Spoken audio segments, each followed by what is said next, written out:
So let's first of all go over the midterm.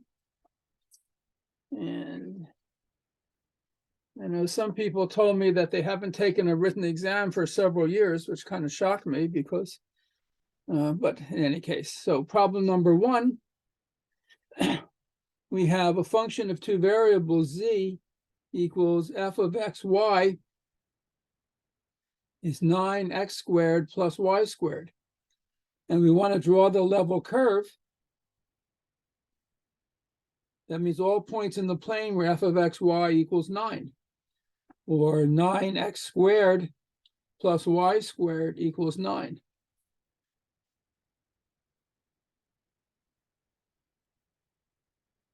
You can always look for some points to satisfy this. For example, if x is equal to 0, y squared is 9, so it's either plus 3 or minus 3. And if y is 0, so you're on the x-axis, 9x squared equals 9, meaning x squared is 1, so you're either at plus 1 or minus 1. But more simply, if you put this in standard, you should recognize that this is an ellipse. In the standard form, the number on the right is 1. So if you divide by 9, you get x squared plus y squared over 9 is 1. Or if you like, x squared plus y over 3 squared is 1. So this is exactly an ellipse whose minor axis goes from minus 1 to 1, and its major axis from minus 3 to 3. So that's the level curve. And in general, if you look at the family of level curves in the plane, they're going to look like concentric ellipses. And roughly speaking, this is what the surface is going to look like. That's the graph of the function. So anything loosely like this was more than acceptable, but you should know that this is the crude shape of the surface. Okay?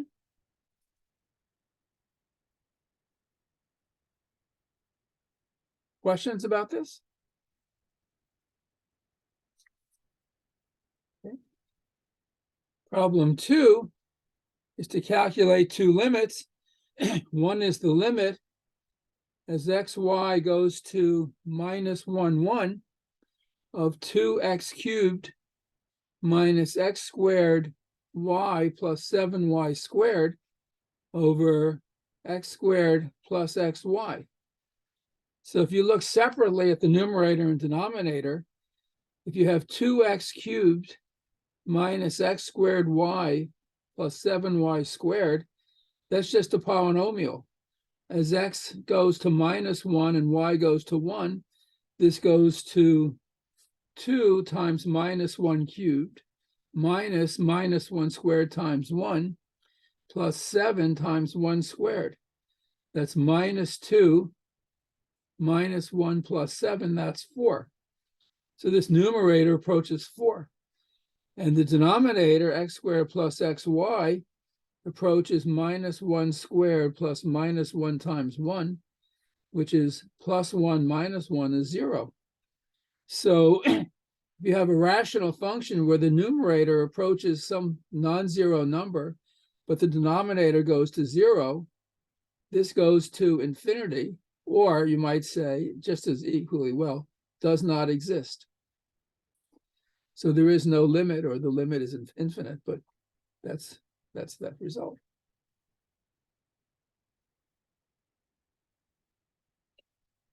All right.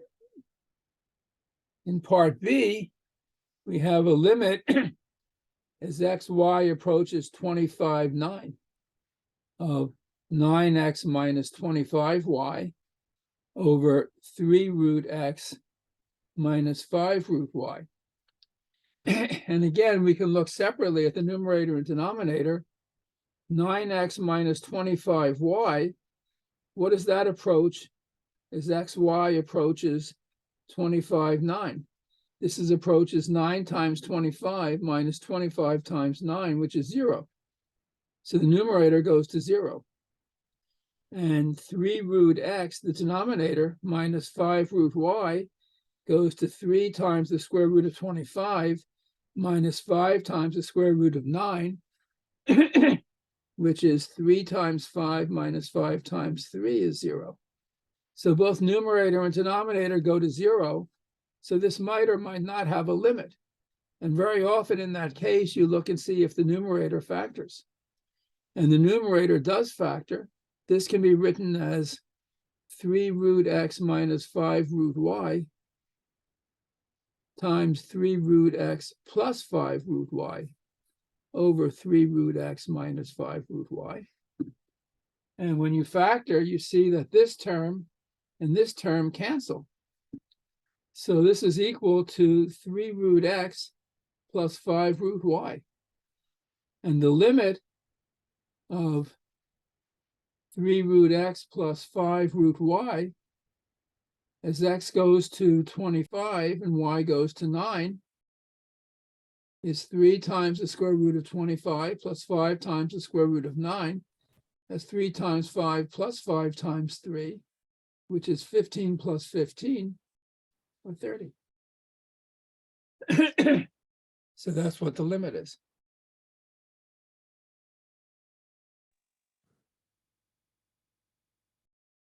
Okay.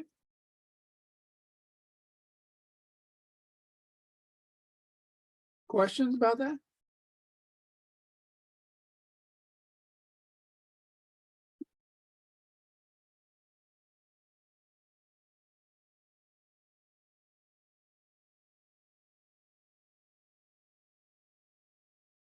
Problem number 3, we have a function, a polynomial of 2 variables, x cubed y to the 7th minus 12 x squared y to the 5th minus 3xy minus 9y minus 1. And partial of f with respect to x is 3x squared y to the 7th minus 24xy to the 5th minus 3y, and these derivatives with respect to x are 0. If we differentiate a second time with respect to x, you get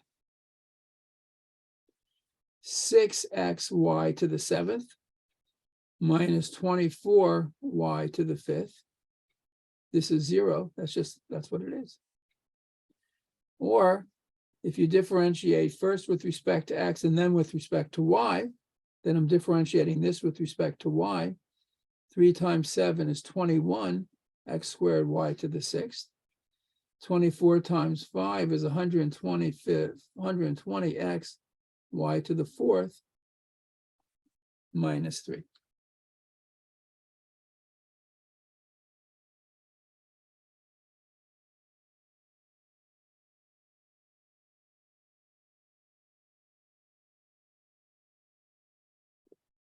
Okay.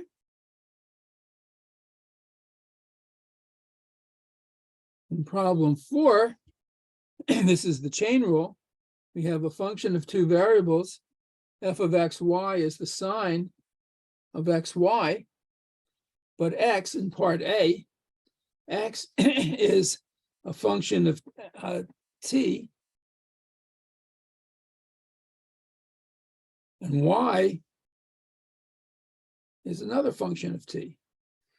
So we want to, so the composite function, f of xy is a function of t, and we want df dt, which by the chain rule is the partial of f with respect to x, dx dt, plus the partial of f with respect to y, dy dt. The partial of this with respect to x is cosine of xy times y, and dx dt, this is 3t plus t squared, that's 3 plus 2t. Partial of f with respect to y is the cosine of xy times x, and dy dt is 3t squared. So this is 3 plus 2t times y, t cubed. I'll just factor out the cosine of xy, plus 3t squared times x,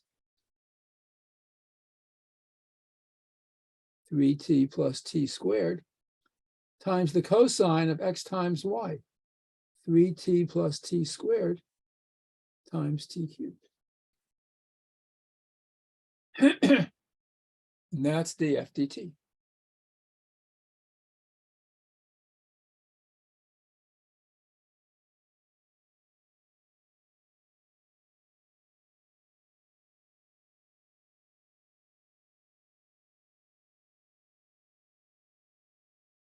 Right. Question about that?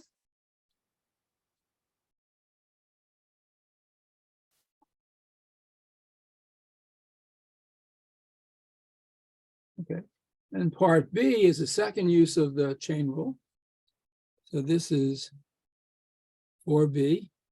Again, we have a function f of xy, which is the sine of xy. And now x is a function of s and t. And y is a function of s and t. And we want to find, so the composite is a function of s and t, and we want to find the partial of f with respect to s, which by the chain rule is the partial of f with respect to x, partial of x with respect to s, plus the partial of f with respect to y, partial of y with respect to s.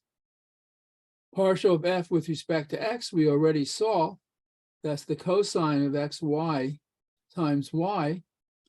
Partial of x with respect to s is 2st. Partial of f with respect to y, again, is x, cosine of xy. Partial of y with respect to s is 1. So what we get is, let me just do this in 2 steps. I have 2st times y, 1 times x, and all that times the cosine of xy, which is the cosine of s squared t times s minus t cubed. And that's the answer.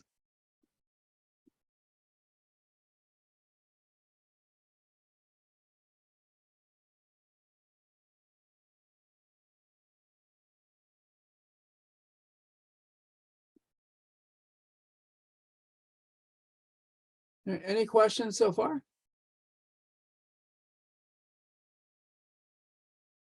Problem 5, f of xy is a function of 2 variables, x cubed y squared minus 7xy to the 4th. So for this function, the partial of f with respect to x is 3x squared y squared minus 7y to the 4th. And the partial of f with respect to y is 2x cubed y minus 28xy cubed. And the gradient of f at any point xy is a vector partial of f with respect to xi plus the partial of f with respect to y j. So that's equal to 3x squared y squared minus 7y to the 4th I plus 2x cubed y minus 28xy cubed j.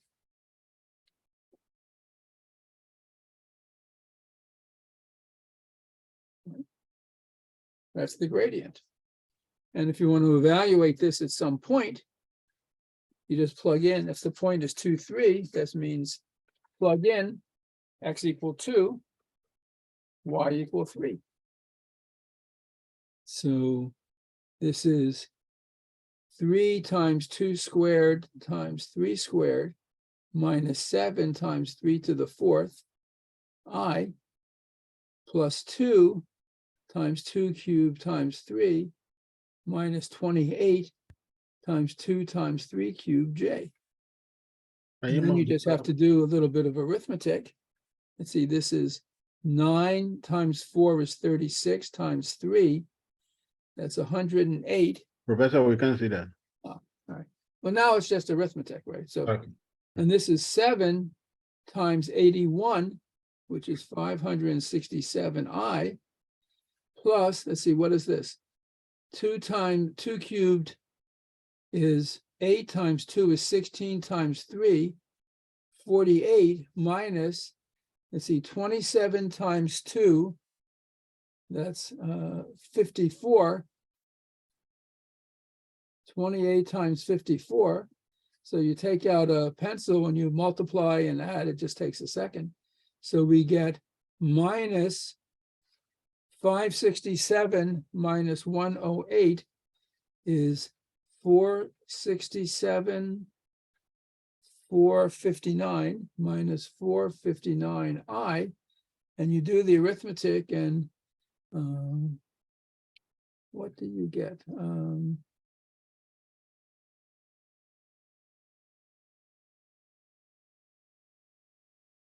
Let me just double check. 32 times 28 is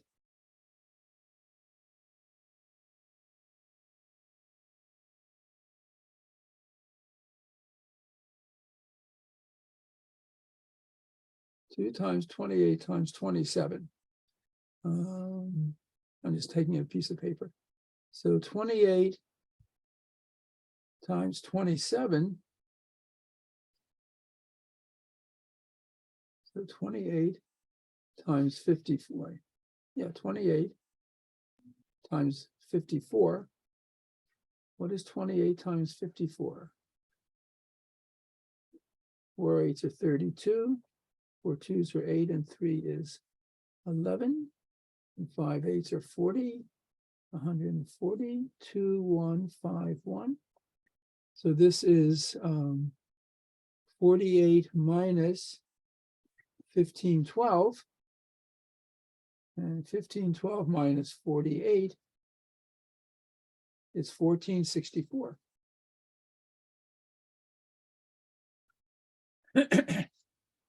So if I did my arithmetic right, minus 1464J. That is the gradient of 2, 3. And if I want to find the directional derivative in the direction of the unit vector u, whose coordinates are 1 over root 2, 1 over root 2, the directional derivative of f in the direction u at the point 2, 3, it's the gradient of f at 2, 3, dot product with u. So that's equal to minus 459 over root 2 minus 1464 over root 2, and 1464 and 459 is 1923. So if my arithmetic is right, this is 1919 minus 1923 over root 2.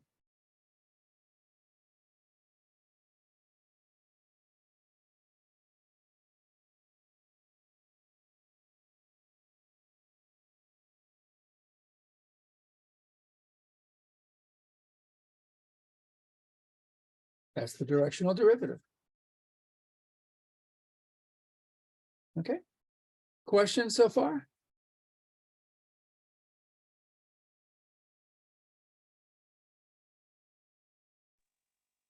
Professor, Yes.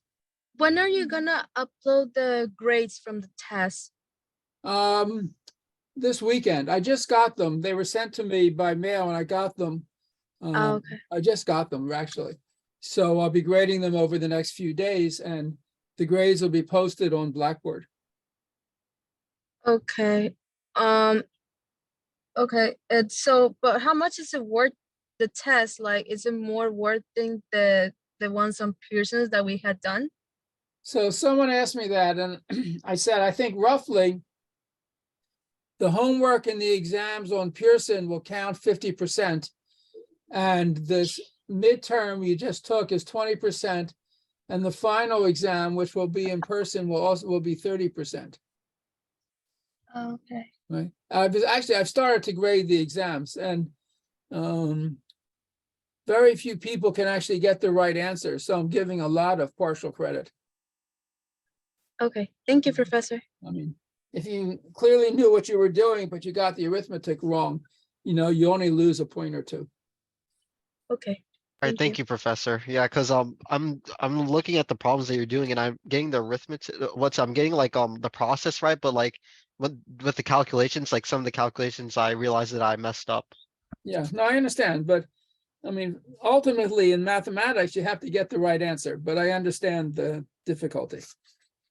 Okay, problem number 6. So this is, you have a function of 3 variables, f of x, y, z, equal to x squared minus y cubed minus 2z to the 4th. And we're looking at the level surface where all this is equal to -1. And you'll notice that f at the point 2, 1, 2 is 1 minus 1, sorry, is 4, 2 squared minus 1. Sorry, okay. The point was 3, 2, 1. So let me write that correctly. The next problem was that. So f at 3, 2, 1 is 3 squared minus 2 cubed minus 2 is minus 1. So 3, 2, 1 lies on the surface, and the equation for the tangent plane to a surface, which I put on the problem, the formula sheet that was given out, is what? It's the partial of f with respect to x. So the point ABC, where we're looking for solution, is 3, 2, 1. So it's the partial of f with respect to x at 3, 2, 1 times x minus 3, plus the partial of f with respect to y at 3, 2, 1 times y minus 2, plus the partial of f with respect to z at 3, 2, 1 times z minus c, which is 1, equals 0. So I have to calculate these partial derivatives. The partial of f with respect to x is 2x. So the partial with respect to x at 3, 2, 1 is 2 times 3 is 6. The partial of f with respect to y is minus 3y squared. So the partial of f with respect to y at 3, 2, 1 is minus 3 times 2 squared, which is minus 12. The partial of f with respect to z is minus 8z cubed. So the partial of f with respect to z at 3, 2, 1 is minus 8 times 1 cubed, which is minus 8. So my tangent plane is 6 times x minus 3 minus 12 y minus 2 minus 8 times z minus 1 equals 0. Or if I want to expand this, this is 8x minus 12y minus 8z minus 18 plus 24 plus 8 equals 0. So this is, let's see, minus 18 plus 24 is 6. 6 plus 8 is 14. So this looks like 8x minus 12y minus 8z equals 32 minus 18 minus 14.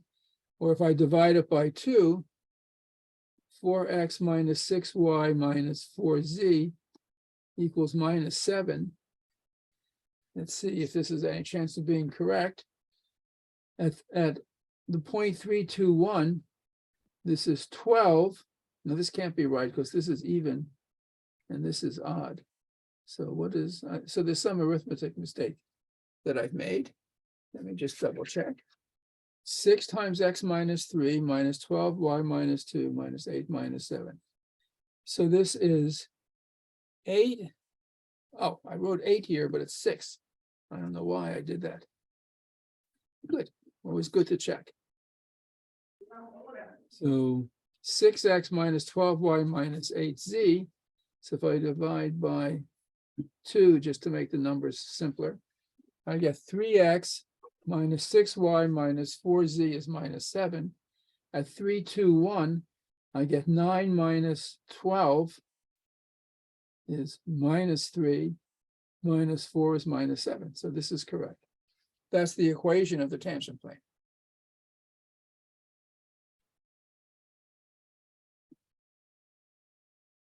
Okay.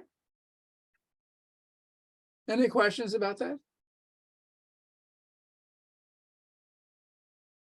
Well, problem 7 is we have the function z equals f of x, y. So this is now the equation of a surface. It's 4x squared minus 7xy cubed. And f at 2, 1, when x is 2 and y is 1, this is 4 times 2 squared minus 7 times 2 times 1. This is 16 minus 14, this is 2. So the point 2, 1, 2 lies on the surface. And what is the tangent plane there?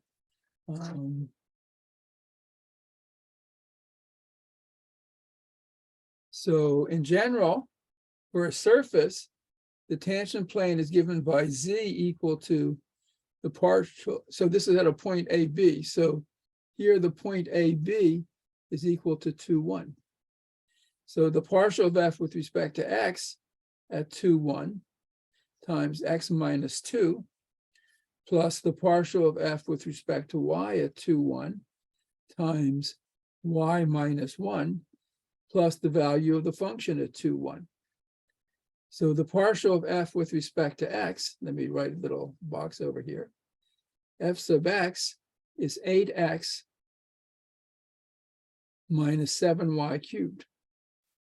So the partial of f with respect to x at 2, 1 is 16 minus 7, or 9.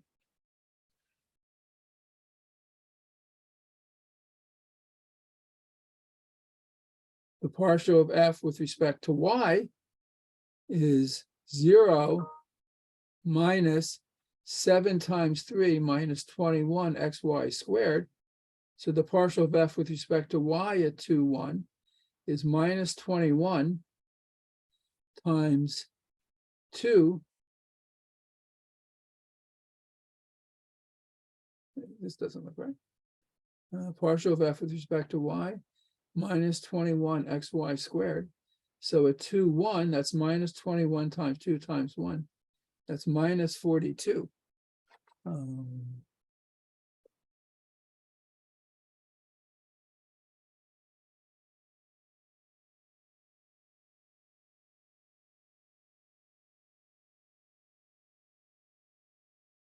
So, oh, I wrote the function down wrong. Why did I do that?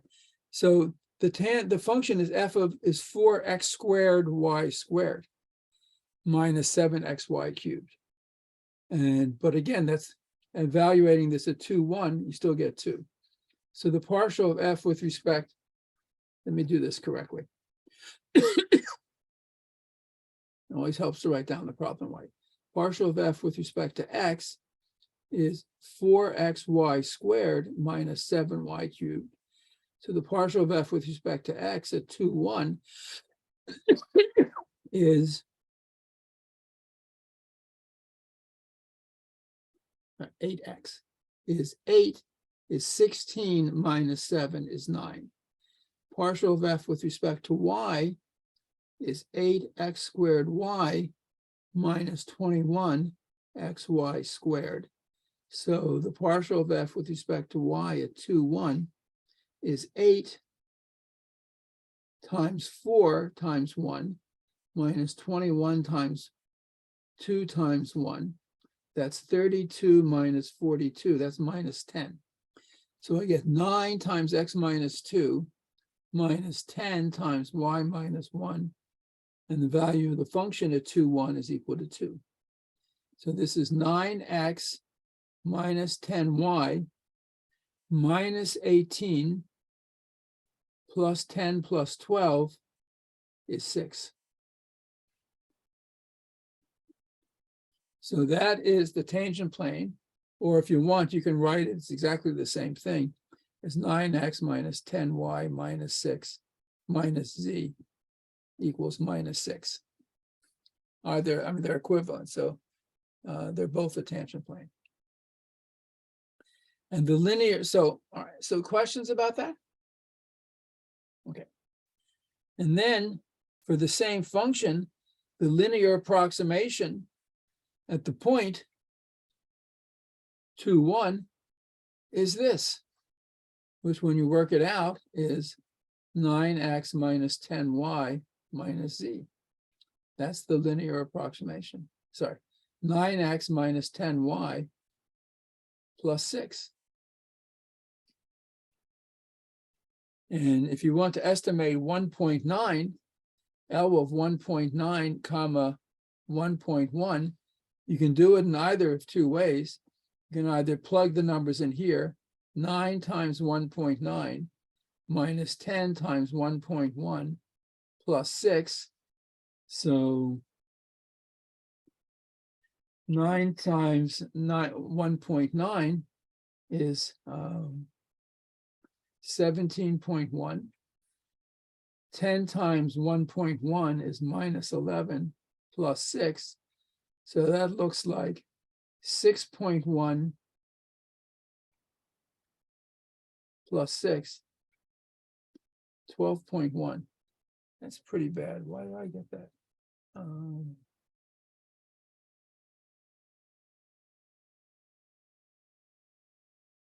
Alternatively, you can use this expression because it's the same thing. This is 9 times x minus 2 minus 10 times y minus 1 plus 2. So then L of 1.9 comma 1.1. If you put 1.9 in here, you get 9 times minus 0.1 minus 10 times 0.1 plus 2. So this is minus a tenth times 9. This is minus 0.9 minus 1 plus 2, which is 0.1. So why? I'm off by a 6 here somewhere. What did I do wrong?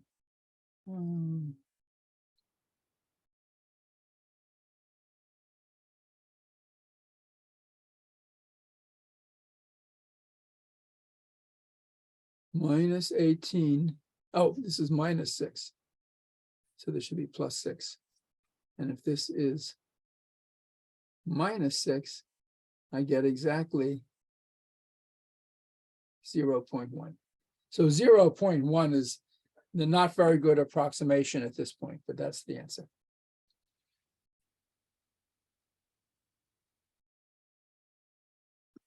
All right.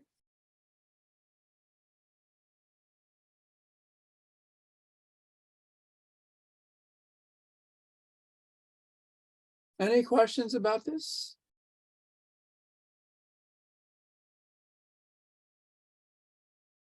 Okay. So let me